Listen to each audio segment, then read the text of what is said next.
Hello everyone, and welcome to the Elemental Shaman overview for TBC patch 2.4.3. This guide is meant to help you decide which of the Shaman specializations is for you.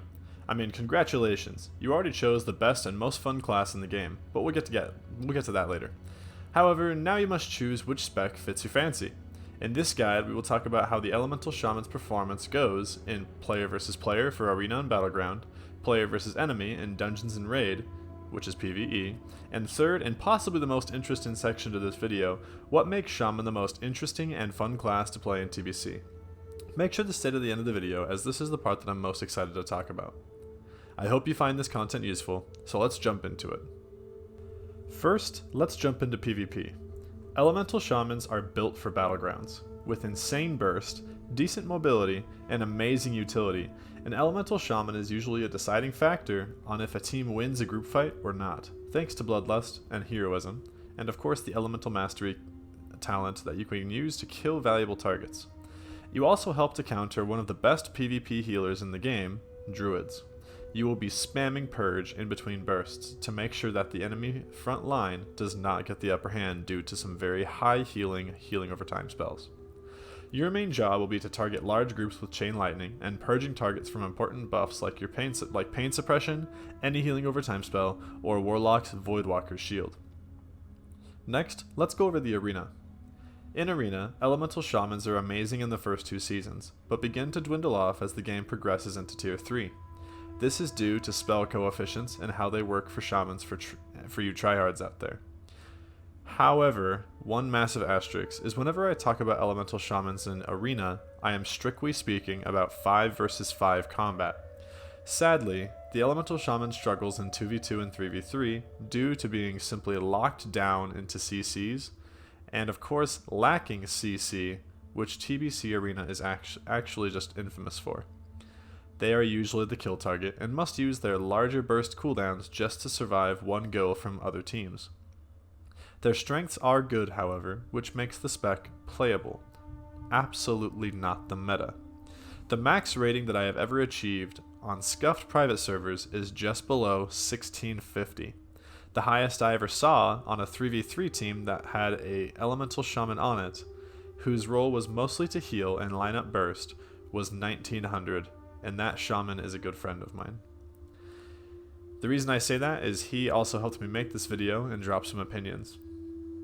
In 5v5 Arena, however, a good Elemental Shaman is the prized possession of a team. In fact, some teams will even take 2 for the insane burst they offer, along with the obvious heroism / bloodlust that the other team must dispel from 5 players, or else they can expect insane damage. You will be the kill target, but in 5v5, everything is so bursty that as long as you get your buffs out and you know how to spam Purge, you're pretty much good to go. Now that's enough for PvP, let's get into PvE.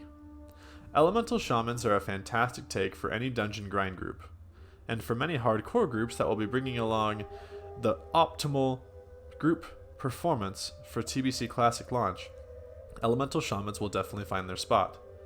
They are brought along for their buffs, as well as white protection using Reincarnation.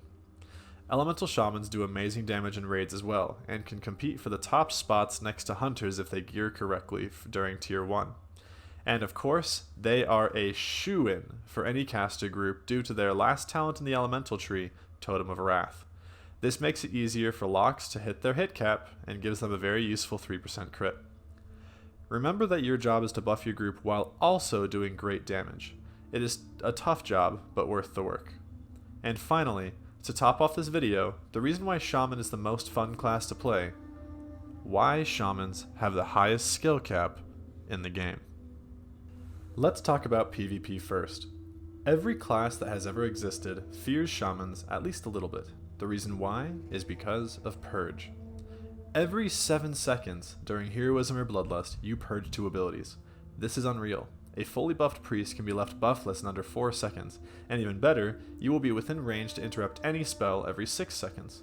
So why is Elemental Shaman so hard in PvP? It is due to the fact that you need to become a master of global management, between placing new totems, off-healing, purging, and interrupting spells. You also need to find time to cast your damage-dealing burst. This is the exact reason why a lot of people opt to play Enhance, as most of their damage comes from auto attacks, and they can afford the globals. The second reason on top of that is if you do choose to cast a nature spell and you get locked, like a kick or a pummel from a warrior, you also get interrupted and locked for your healing spells. This makes elemental shamans a very easy kill target. Your only saving grace in this department is the fact that you're wearing a shield, and also in mail armor. Other than that, you're stuck. So that is generally why elemental shaman is hard.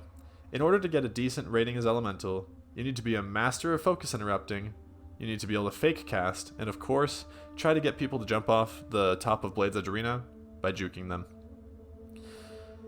In player versus enemy, or PvE, your job will be to continue switching between different rotations depending on the scenario you're in. Is there more than 2 enemies? Focus on the chain lightning rotation. Is your group going to kill the boss quickly? Focus on the shock and chain lightning and lightning bolt rotation. Are you going to move a lot? Focus on buffing your group while also making sure to keep your totems within distance of your caster party. Elemental shamans in PvE and in PvP require a lot of practice in order to be played to their highest DPS potential, unlike some classes out there. Now that's it, folks. In the background, you saw me demonstrating some of these issues through lots of losses and a couple of wins, and I hope that showed you what to do and more importantly what not to do when rolling Elemental Shaman in TBC. Sadly, the server I am on does not do 5v5, but I'm still able to secure some wins in 2v2 with a Disc Priest or a Rogue. If you enjoyed the content, please drop a subscribe, as it encourages me to spend hours making videos like this one. And if you want other people to join the Shaman world, press that like button so that YouTube recommends this video to other prospective Shaman players. Till next time, peace.